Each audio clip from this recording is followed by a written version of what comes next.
Hi అండి. Rich iron food అయిన రాగి లడ్డూను ఎలా తయారు చేసుకోవాలో చెప్తాను. ఫస్ట్ వాటర్లో ఇలాగ బెల్లం వేసుకొని కరిగించుకోవాలండి. పాకాలు ఏమీ అవసరం లేదు, కరిగించుకుంటే సరిపోతుంది. ఇంకో కడాయిలో కొంచెం నెయ్యి వేసి రాగి పిండి వేసుకొని బాగా ఫ్రై చేసుకోవాలి.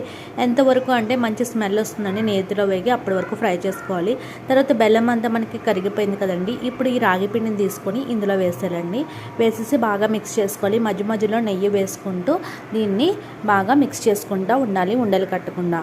తర్వాత ప్యాన్కి సెపరేట్ అవుతూ ఉన్నప్పుడు దీన్ని పక్కకు తీసేసుకొని గోరువెచ్చగా ఉన్నప్పుడే లడ్డూలాగా మనము దీన్ని రెడీ చేసేసుకోవడమే. అంతేనండి, ఎంతో హెల్తీ ఫుడ్. మరీ ముఖ్యంగా లేడీస్కి అయితే ఇది రిచ్ ఐరన్ ఫుడ్ అండి. టీనేజ్ ఏజ్లో ఉన్న వాళ్ళు కానీ, డెలివరీస్ కానీ, ప్రెగ్నెంట్ ఉమెన్కి కానీ ఈ రాగి లడ్డు ఒకటి తీసుకుంటే కనుక మంచి రిజల్ట్ వస్తుంది. ఒకసారి ట్రై చేసి చూడండి, చాలా మనకి హెల్ప్ అవుతుంది.